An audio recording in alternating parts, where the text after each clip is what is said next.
Hi, welcome to Sherin's kitchen. இன்றைக்கி நம்ம ஷெரின்ஸ் கிச்சனில் ஒரு அருமையான ஒரு நான்வெஜ் ரெசிபி தான் பண்ண போகிறோம். இன்றைக்கி நம்ம பண்ண போகிற ரெசிபி பார்த்தீங்கன்னா சில்லி சிக்கன் தான் பண்ண போகிறோம். எல்லாருக்குமே ரொம்ப பிடிக்கும். சில்லினாலே எல்லாருக்கும் ரொம்ப பிடிக்கும். அதே போல் சில்லி சிக்கன் அப்படின்னா எல்லாரும் ரொம்ப விரும்பி சாப்பிடுவாங்க.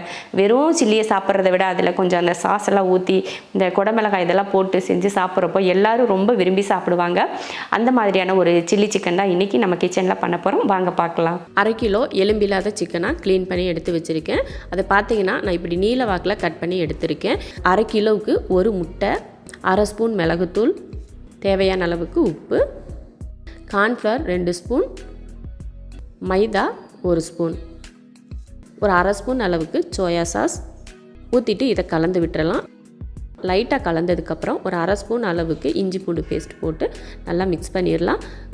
இப்போ இதை ஊற வச்சிடலாம். 1/2 மணி நேரத்துக்கு ஊறட்டும். அதுக்கப்புறமா எடுத்து பார்த்துக்கலாம். இப்போ பார்த்தீங்கன்னா 1/2 மணி நேரம் ஆயிடுச்சு. நல்லா ஊறி வந்திருக்கு சிக்கன் கூட. இப்போ நம்ம பொரிச்சிக்கலாம். எண்ணெய் நல்லா காஞ்சிருச்சு. ஒவ்வொரு பீஸாக எடுத்து போட்டு பொரிச்சிக்கலாம். மொத்தமாக போட்டிங்கன்னா ஒன்று சேர்ந்துக்கும். அதனால் தனித்தனியாக எடுத்து போட்டு பொரிச்சிக்கலாம்.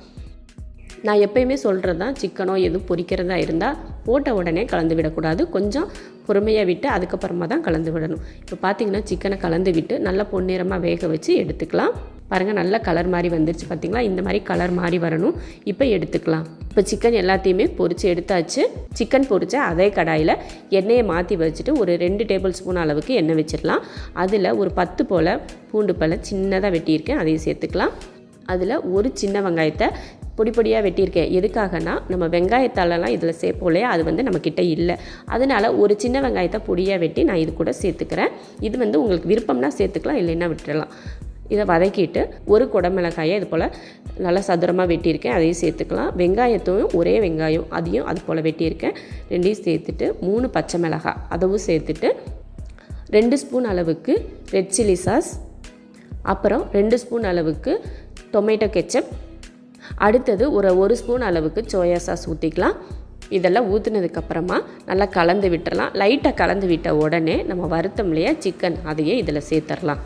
சிக்கனை சேர்த்ததுக்கப்புறம் அதையும் ஒரு கலந்து விட்டு அடுத்த செகண்டேவும் நம்ம என்ன பண்ணோன்னா 1 ஸ்பூன் அளவுக்கு கார்ன்ஃப்ளவர் எடுத்துருக்கோம். அதையே தண்ணி கொஞ்சம் ஊற்றி கலந்துக்கலாம். கலந்துட்டு அதை இந்த சிக்கனில் ஊற்றிடலாம். ஊற்றிட்டு இதை நல்லா கலந்து விடுங்க. ஒரு 3லேருந்து ஒரு 4 நிமிஷத்துக்கு நல்லா இதை கலந்து விட்டால் அந்த சிக்கனோட சேர்ந்து அந்த கார்ன்ஃப்ளவர் மாவு எல்லாமே நல்லா கலந்து வரும். உப்பு உங்களுக்கு பார்த்துட்டு நீங்கள் மேலே தூவுறதுனா கொஞ்சம் உப்பு தூவி நீங்கள் கலந்து விட்டுக்கலாம்.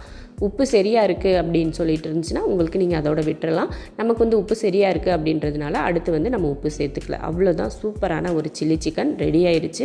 நீங்களும் இதே மெத்தடில் வீட்டில் செஞ்சு பாருங்கள். ரொம்ப ரொம்ப சூப்பராக இருக்கும். நம்ம ரெஸ்டாரண்ட்டுக்கெல்லாம் போனோம்னா அதிகமாக சில்லி சிக்கன் வாங்கி சாப்பிடுவோம். அது ரொம்ப ருசியாக இருக்கும். நம்ம வீட்லேயும் அதே மெத்தடில் செஞ்சு சாப்பிட்டா அவ்வளோ அருமையாக நல்ல ருசியாகவும் இருக்கும். அதே சமயம் நமக்கு ரொம்ப சந்தோஷமாக இருக்கும். நம்மளே இவ்வளோ டேஸ்டியாக செஞ்சு சாப்பிட்றோமா அப்படின்ற ஒரு ஃபீல் இருக்கும்.